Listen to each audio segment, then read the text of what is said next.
My parents, they're always calling me. Chinese steel worker videos, please.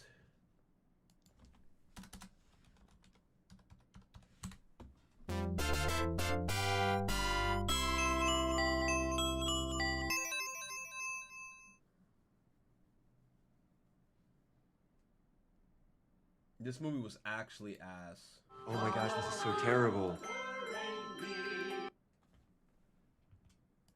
Welcome to Watch Mojo, and today we're counting down our picks for the top 10 worst There was this one movies movie of 2020. Oh, the Resident Evil movie was fucking ass, dude.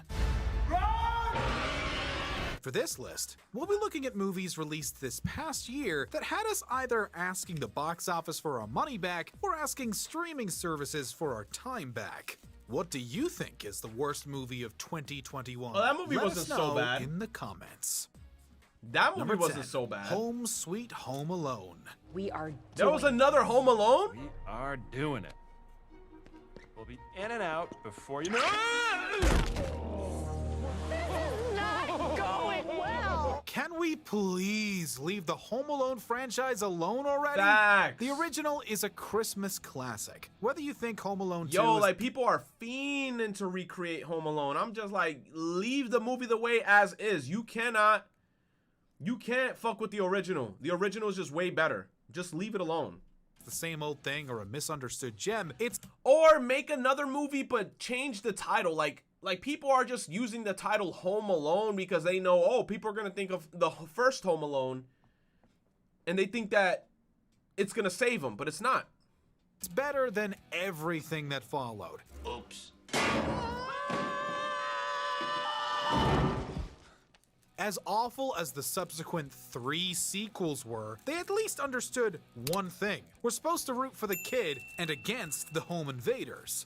In this Disney reboot, Ellie Kemper and Rob Delaney's characters are oddly empathetic, while Archie Yates's Max is a little jerk from start to finish. Orange stripe, center pocket. No. Ooh, that did not sound right. So even Why they got this British fat kid with glasses? What the fuck is this shit? What the fuck is this shit?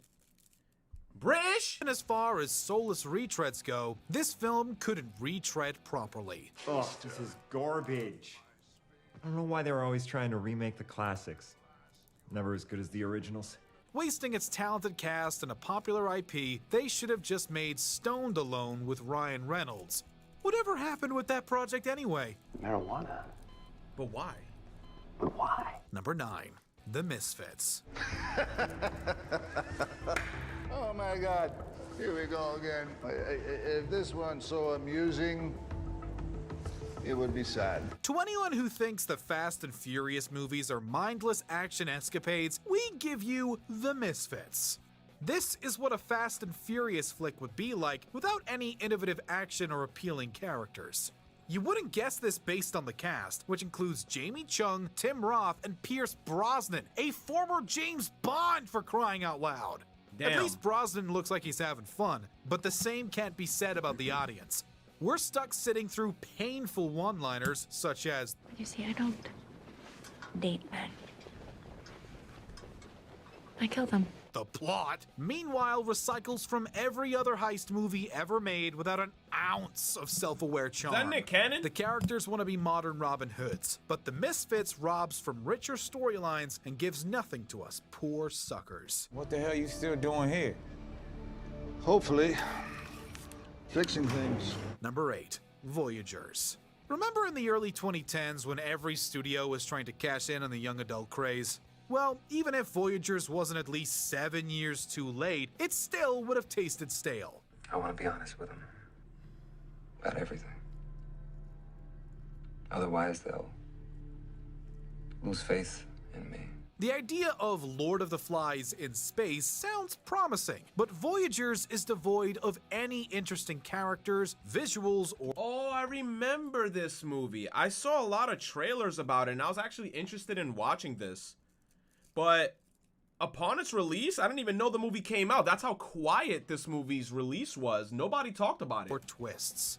The promising cast of up-and-comers, which includes Ty Sheridan and Lily Rose Depp, do what they can with one-note roles. We didn't ask to be here. Nobody chooses what they're born into. Director Neil Berger has made some good films like The Illusionist, but the studio clearly just wanted him to replicate the success of the first Divergent. Where the Divergent franchise at least made it to 3 movies, we can't imagine Voyagers even getting a straight-to-video sequel with half the budget. So Richard lied to you. The mission lies. What else are they telling us? Number 7. Space Jam: A New Legacy. Oh my god, Space Jam was bad? I never watched Space Jam. So you want me, a talking cartoon I never got to bunny, see play Space with Jam. It you, was that an bad? NBA superstar in a high-stakes basketball game? Sounds awfully familiar. Who are you talking to? But yeah, that actually sums it up well. We're not sure what happened between LeBron James's memorable turn in Trainwreck and this cinematic Trainwreck, but he obviously didn't spend a semester at Juilliard. I mean, I don't even know if I'm saying this right. The Looney Tunes aren't able to compensate for James's shortcomings as they get lost in a sea of product placement and references, half of which feel like they were written in 1999. To be fair, there are some genuinely fun cameos, when you can see what's going on. The movie's second half is so crowded and poorly lit that most of the time it's hard to make out all the little details. After the spectacle of Ready Player One and the unexpected heart of the Lego Movie, an IP-packed Space Jam sequel could have worked. Bro, Lego Movie was fucking... Yo, man, I remember I saw the... Not the Lego... Which Lego movie was that one? That was the first one where everything is awesome. This movie was good. But then I think there was another Lego movie that came out. Oh, it was the Batman movie. Oh my god, that shit was a hot stinking pile of fucking ass. The original Lego movie was good. The Batman one, I hated it. I hated it so much, bro. Like halfway through this film, I was like, why am I watching this shit? Why am I watching this movie? Then towards the end, it got like mad sus out of nowhere with Joker and Batman. Joker was like, I love you, Batman. And Batman is like, I can't do anything without you, Joker. And I was like, what the fuck am I watching, bro? What the fuck is this? What, like if you gonna make Legos fuck, make Legos fuck. But what the hell is this shit, bro? They basically shipped them at the end. Like it got sus as fuck. I love you, Batman. I can't do anything without you, Batman. Me too, Joker. I want you to stick your flower in my asshole. I know that's a bad Joker voice, but... Expected heart of the Lego Movie, an IP-packed Space Jam sequel could have worked, but the results were le pew. Ouch. Oh! Yikes. Number 6. The Woman in the Window.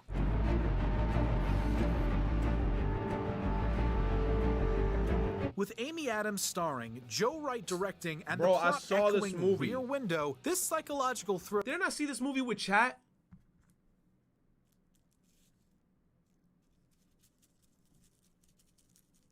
Didn't we watch this movie together, chat? Like something happened. I think somebody fell through the ceiling. It was... I forgot this movie, man. But this movie was just her being on a bunch of trips because of all the medication she was taking. Thriller initially sounded like a potential Oscar contender. Between the negative test screenings, re-editing, and getting sold to Netflix, though, we knew something was wrong. Still, we didn't think it would be this wrong. Oh, wow. Okay. Subject change. I think I hurt my neck. While Adams and Julianne Moore naturally turn in solid performances, many of the actors behave as if they're from another planet. Maybe that was the idea, but it comes off as unintentionally hilarious. I knew exactly what you would like. That kid, oh my god, bro. He ended up being like the killer of the movie, and yeah, he was talking like this throughout the whole movie. I want you, and I'm gonna make sure I get it. You should have just put me in this movie, man. It's not that hard to act like a psychopathic character. They could have been like, yo, Retro, just act crazy. Like, is that a talent or a skill? Although we're trying to save you 100 minutes, we won't give away the twist ending. However, we will say that this melodramatic mystery could have been quickly solved if the authorities put any effort into their job, making the explanation feel cheap and unearned. The important thing is that everybody's okay, yeah? Number 5, Thunder Force. This movie was a hot piece of fucking garbage. I saw this movie one time because what's her name? McCarthy. I was like, you know what? I liked her in some movies. I thought she was funny. Let me watch this shit. Oh my God, this movie was so fucking bad. Let's do this. So bad. Like, I was watching this movie with someone, like, with me watching the movie on Netflix. And, like, bro, it was so cringe because in my head, I was like, yo, I'm actually watching this movie with this person. This is so fucking cringe. You can usually tell if a Melissa McCarthy movie is gonna work based on its director. If anyone other than Ben Falcone is behind the camera, there's real potential. If Falcone is helming the project, prepare to laugh maybe once every 20 minutes, give or take. You look like balls. Sorry, I'll get some cream or something. A lot of it. Get a lot. Don't get us wrong. We love Falcone and McCarthy as a real-life couple and co-stars. For whatever reason, though, things never click when Falcone directs McCarthy.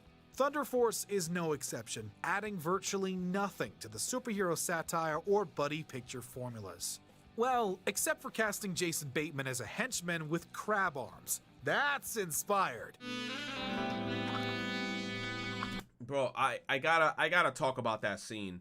They literally fucked in the movie. The guy had like crab arms because apparently something happened to him. Like there's like people, like he was supposed to be a villain. Man, they ended up fucking and he was fucking her with crab hands and shit. Yo, I'm telling you, man, this movie was fucking weird. Look, she's licking his hand. Otherwise, the film is sadly another step backwards for McCarthy, who drags Octavia Spencer down with her. Maybe if we don't look at her, she'll stop.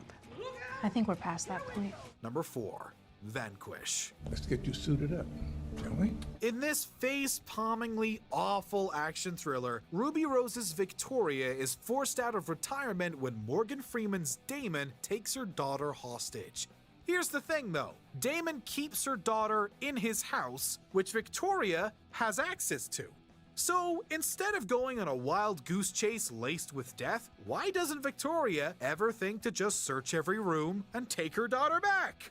Perhaps we could forgive this baffling plot hole if the performances were charismatic and the action wowed. Alas, Victoria is a below-average action heroine, and you'd never guess Freeman is an Oscar winner based on his uninvested work here. Almost done. Almost done. Visually, it's an ugly movie with nonsensical editing choices and cinematography draped in putrid colors, desperately attempting to stand out. What the hell was that? Number 3, Chaos Walking. Whoa! Stop! Don't come any closer. Even after numerous delays and reshoots, we held on to hope that Tom Holland, Daisy Ridley, and Doug Liman might be able to salvage this adaptation of Patrick Ness's acclaimed novel. This movie was good. I feel like the problem with this film was the pacing because it skipped a bunch of parts to me. Like there was a part in this movie where there was like an alien and they just completely brushed that part off. Like they ran into an alien and then they fought it and then they were like, next scene. And I was like, what happened to the aliens? The aliens had like this whole colony and you guys just completely brushed over that whole portion. And then you already know they did the thing that the people hate in the internet. Like people in the internet apparently get fucking, you know, mind crushed like Yugi. The dog dies. There was a dog in this movie. The dog fucking dies. And you already know people on the internet are such pussies. When a dog dies in a movie, they start crying. Like I remember somebody on Twitter was like, they killed the dog. Unfortunately, I'm so mentally scarred. They killed the dog. Through this hollow dystopian film is indeed chaos. I consider that a compliment. It's not. In all fairness, this source material isn't easy to adapt.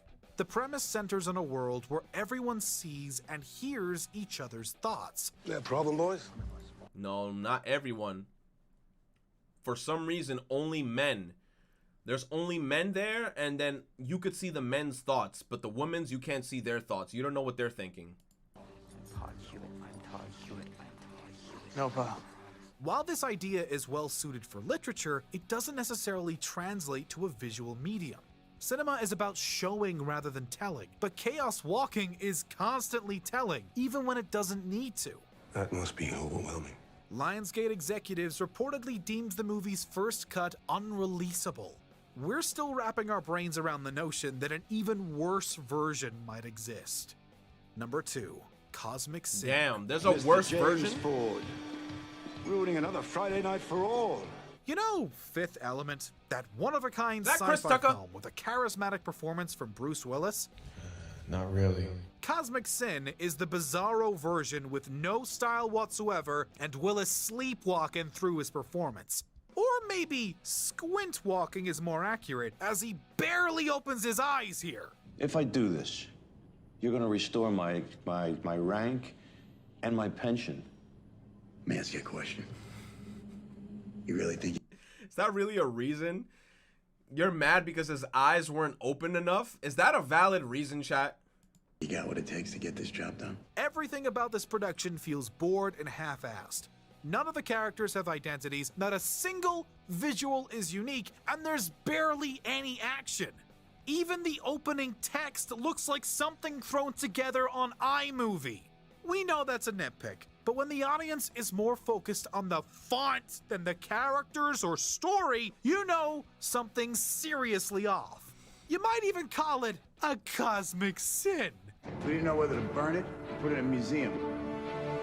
Sure they said the same thing about me. With 3% on Rotten Tomatoes, we think critics were too 3% on Rotten Tomatoes? 3?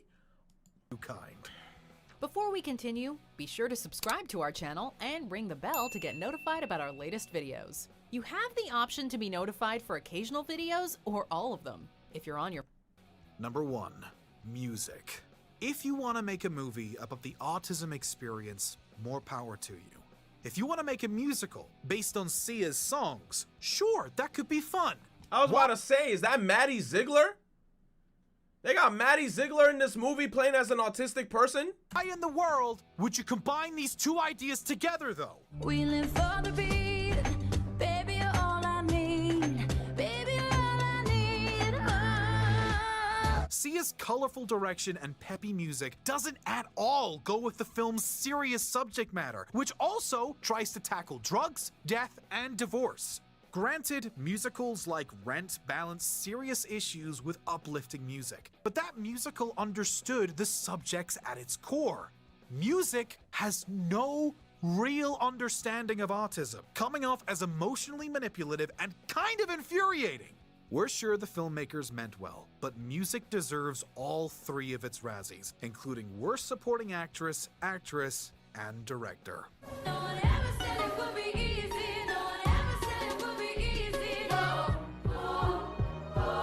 Do you agree with our picks? Check out this other recent clip Yo, from Watch Mojo, Uni. and be sure to subscribe. I don't even know. I didn't even know that movie existed. I didn't even know there was a movie with Maddie Ziegler dancing to Sia music. Because I know that she was like the girl in the music videos with Sia, but I don't know she had a freaking film. Chat, I'm going to have to go because I got to cook. I said that like 45 minutes ago and I'm still here. I love you guys. I appreciate y'all. Thank you guys for coming through. You guys are beautiful people. Good stream today. Good stream, good stream, good stream. Why the fuck my hands hurt?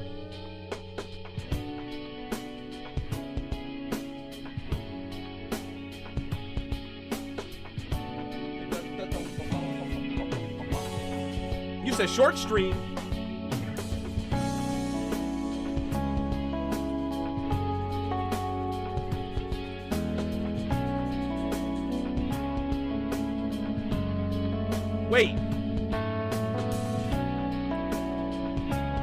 Wait, didn't Omni raid me earlier?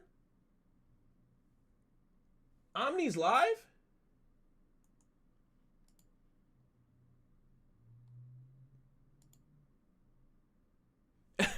Omni went live, he raided me, went offline, then went back online. Might as well raid my man back. Fuck it. Go hang out with Omni. He's playing Bloodborne. He's playing Bloodborne.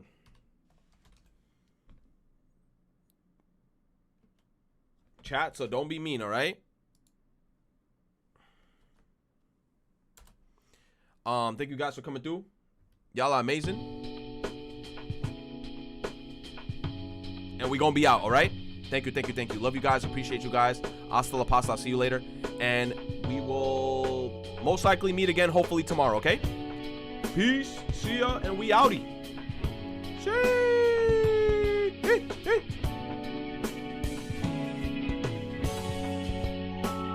It's very scuffed. I gave a lot of strength, but I was trying to keep everything else up and nice and healthy too. So that's where I am right now. Is it most effective?